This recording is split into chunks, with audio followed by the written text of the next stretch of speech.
to this Wednesday, January the 11th edition of the Ringside Report. I am Ryan Young. Joining me on the phone, the king of controversy, Smoody! It's a brand new year. Let's rock and roll. Of course, we did have a show Monday, but we recorded that before our 2-week break, so this is actually our first time back in about a little over 2 weeks. Tony, how was your winter break, I guess, from Ringside Report? Lots of working. A lot of working. Yeah, you're working at Jewel now. Are you excited? Oh, I'm glad we're making the money back and now getting ready for WrestleMania 33 and 34. Yes, and of course, Tony, he's getting all that money because apparently, he called me the other night, he's like, yep, I got all my singles ready for the strip clubs in Orlando. It depends if there is going to be a WrestleMania in Orlando. Oh yeah, by the way, before we said, a lot of news has happened since, and we'll try to get through all of it in this show. But also our thoughts and prayers go out to those affected in Fort Lauderdale in the airport shooting that took place, I believe, what was that, Friday? Yes. Thoughts and prayers go out to them. Also, there's an active shooter currently in Orlando who shot a cop. So, thoughts and prayers to everyone affected. Bad things going on in Florida right now. It's not a good state to visit right now. And of course, we'll be there in 3 months. Oh, good. Oh, good. Great.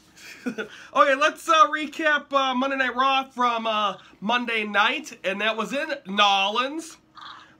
It was for the United States title. Roman Reigns defended against Kevin Owens and Chris Jericho. That ends in a no contest when Braun Strowman comes out and attacks all the guys. Eventually, it's announced Strowman will face Rollins. Rollins made the save. And then it was announced that the rematch for the United States title would take place later on in the night.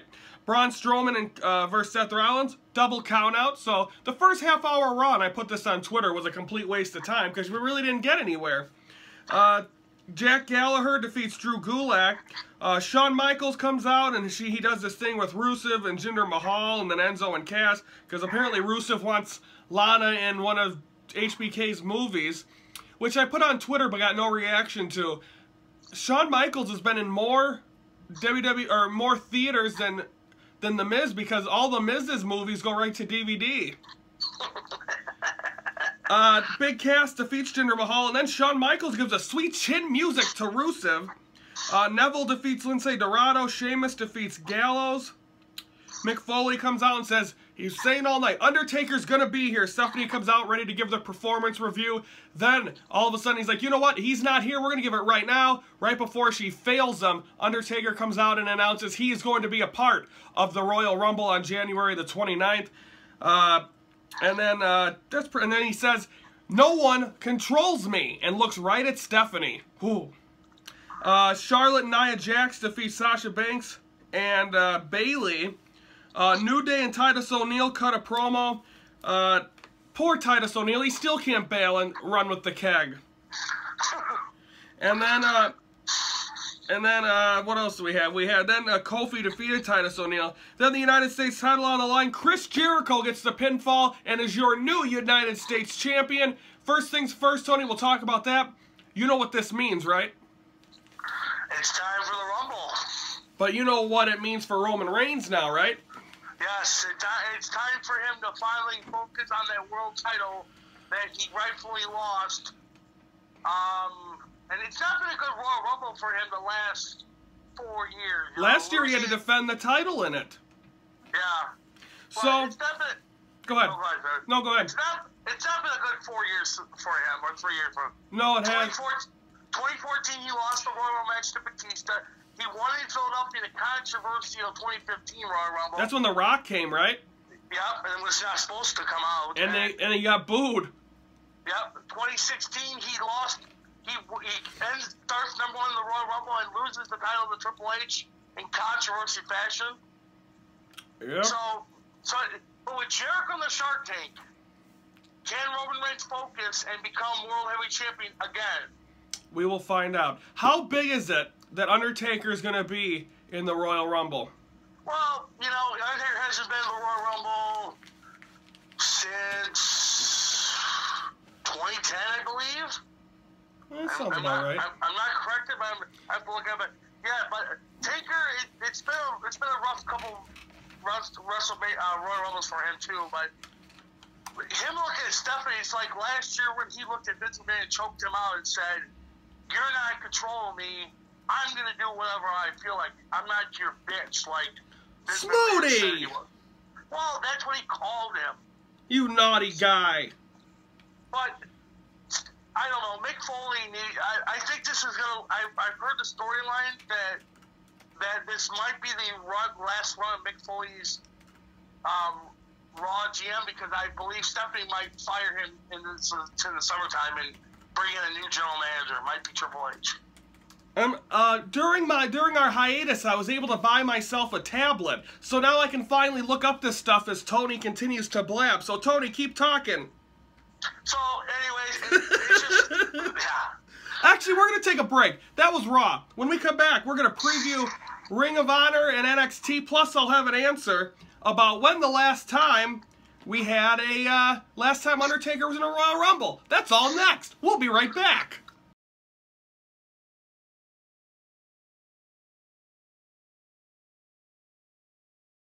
On this date in 2010, Iron Mike Tyson hosted Monday Night Raw. Do you remember that, Smoods?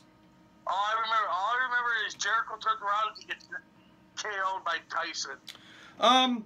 2010, Tony, was his last appearance at the Royal Rumble when he defeated Rey Mysterio to retain the World Heavyweight title. Yeah, that was the year. The last time he was in a Royal Rumble was 2009, when he was eliminated by the Big Show and entered as number 16. Okay, so it was, that was the year when McMahon got punned in Chicago, and then Orton faced a heavy fine for that almost. Indeed. I'd like to congratulate, like I said, we've been off for a couple of weeks. My niece Brianna got engaged on Christmas Eve. Well, congratulations. Yes, so I will be in a wedding in the fall of this year, so I gotta maintain my diet and try to look presentable. Yeah, well, just keep away from make sure Scott Beatty's not allowed at the wedding. I don't think so. I don't think he's allowed at the wedding. I don't think he knows. And I want to bring up something quickly before we go ahead, Tony. What do we got? The next segment. Yeah. Just to be serious and everything. I'm being serious right now. Yeah. Don't let anybody push you around, because of what happened about a week ago. It's been the most disturbing video ever. His 4 teens are now in jail. Should be for life in prison for abusing a special needs student. If you ever bully a special needs student, by God, you're gonna rot in hell for what you did. Indeed. And first, and also to bounce off what you said, no one should bully anybody. Anybody, yeah, anybody. I don't care if you're a special needs student, handicapped kid. And then to put it on Facebook Live as well. Terrible. Yeah, terrible. And then 4 right now are currently in jail without bond. Good. Stay there. Laugh some more. The person taking the video was crying in her mugshot, but she was laughing during the video, so guess what? You do the crime, you do the time. Have a nice day.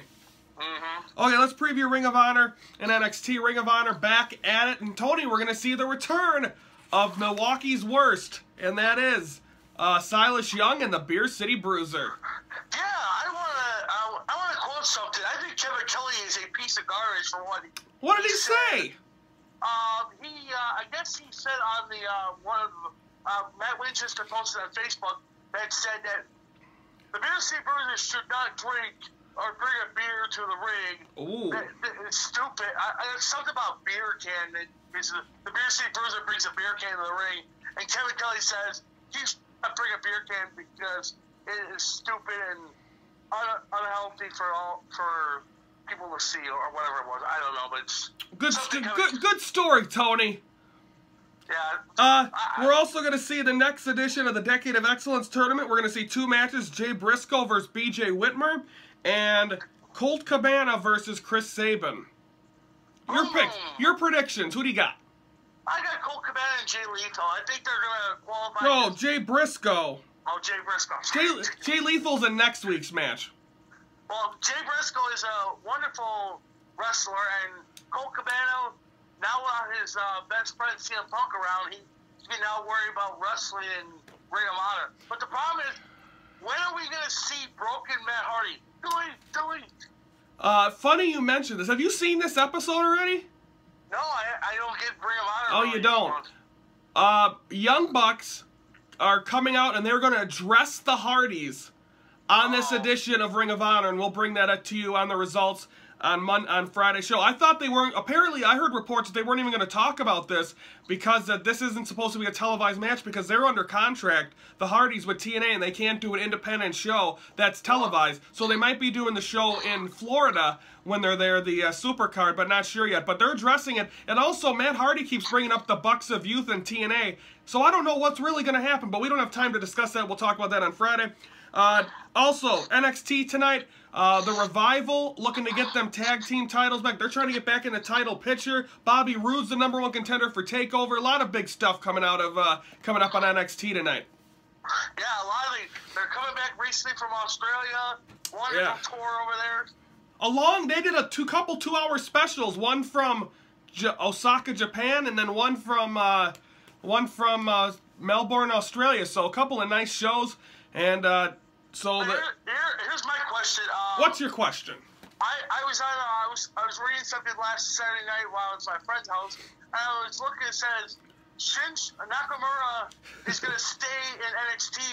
Should stay in NXT for a year until 2018 Royal Rumble. Do you think that Nakamura should stay in NXT for a year, or do you think he should enter this year's Royal Rumble? What do you think? I think this year's Royal Rumble is going to go to Samoa Joe. I said the loser of that match is probably going to get brought up. They need to keep some guys down there because with Bobby Roode, I think he's still probably, I think he's going to have a world title run before he gets called up. It could be a very big Royal Rumble next year with possibly Nakamura and Bobby Roode getting called up to the main roster. Austin Aries, probably maybe Eric Young, maybe. He's going to be a part of the 205 Live when he comes back, Austin Aries, because he's been a commentator. It's been great. Okay, we're going to take a time out. When we come back, we're going to preview Impact and also recap last week's live edition. That's next on the Ringside Report.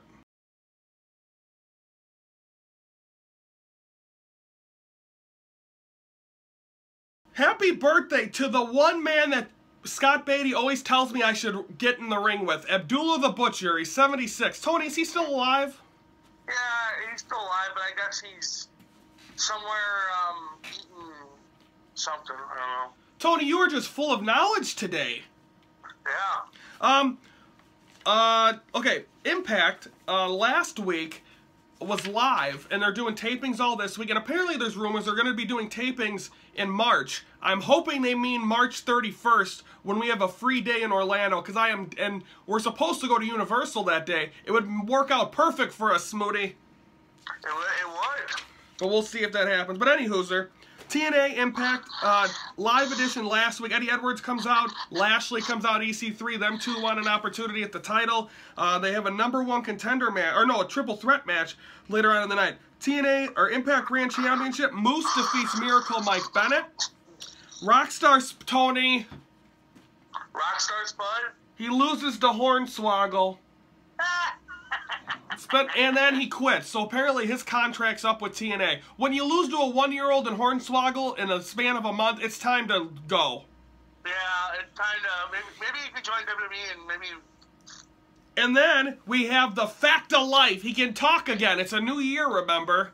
And with the Broken Hardys, and they announce a tag team title match between the Hardys and then against Eli Drake, and a partner of his choice coming up on the pay-per-view the next night. I ordered it. I watched it. We'll talk about that in a second. Decay defeat the Helms Dynasty. Maria comes out, and Sienna attacks Laurel. And eventually, it's Allie against Sienna, and Sienna gets the win. TNA World Title on the line. Eddie Edwards defeats Lashley and EC3. Tony, you said you have something to say about this. What do you have to say about TNA Impact Live on last Thursday? Well, you know, the knockout match is the most stupidest thing I've ever seen. Allie comes in the ring, and, you know, she gets beaten by Sienna, and then this Laura Vaness worries about the hump guy, whatever his name is. And who's the hump guy? The guy, Braxton Sutter? Braxton Sutter. I think what should happen next week is hump guy. Braxton Sutter should come out and just slapping people around. Is that what you had to vent about? Yeah, that was. And plus, Chuck Jarrett's returning next week, I hope. No, I don't think so. I think he's. Oh, but that's big news. Dixie Carter's out. Jeff Jarrett's in, and Dutch Martel, who is. Ooh. Who you know who that is, right?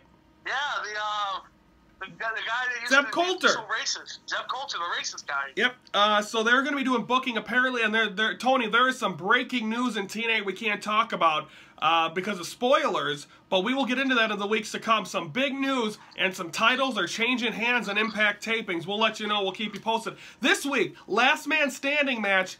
But hang on, I'm getting too carried away. First, we have the one night only live special that took place a couple of nights ago. Lashley defeats Davey. By the way, Davey Richards returned on Impact Live, and he returns and he helped Eddie Edwards win. Then Lashley defeats Davey Richards on the one night only. Then for the X Division title, DJZ defeats Trevor Lee, Braxton Sutter, Andrew Everett. Bram defeats Robbie E. No holds barred match, non-title. Moose defeats Miracle Mike Bennett. Mahabali Shera defeats Marshe Rocket, who now, he has a new saying, Tony. Marshe Rocket calls everyone a jive turkey. Jive turkey. So I hashtag jive turkey, and he liked it. And also, kudos to announcer Pope. He announced that, or he gave credit to the Cubs winning the World Series. Right, and I heard you were venting about Josh Matthews and Yes. Madison Rayne being married. Yes. No, I'm not venting about it, but she's on every broadcast on the commentary table. Just because your husband's an announcer doesn't mean you get to sit there and be willy-nilly. Wait. So you're telling me that this reject of an announcer from WWE is now a current reject of a TNA announcer? This little Sputnik, Josh Matthews, is married to Madison Rayne? Yes, they've been married for a while, Tony. Oofa. And then finally, we have Rosemary defeats Sienna, James Storm defeats Jesse Goddard, and the Hardys defeat Eli Drake and Tyrus. And then Eddie Edwards retains against EC3. Tony, you looking forward to this week's edition of Impact? I can't wait. Maybe when Jeff Jarrett and Karen come out, maybe they can run back TNA and Karen can run the Knockouts division and get rid of Maria. Preview for Friday, we're going to recap SmackDown, 205 Live, Ring of Honor, NXT. We didn't have time to talk about the new WrestleMania 34 announcement. We'll get into that on Friday. And we'll do some more stuff. As you can hear, I'm getting over a sinus cold. Last week I was dreadful, Tony. So hopefully I get feeling a little bit. I'm feeling better, but I just don't sound good. So anyway, have a good week. We'll see you on Friday. For Anthony Smoody, I'm Ryan Youngson. Thank you for watching the Ringside Report, your front row seat to all things wrestling.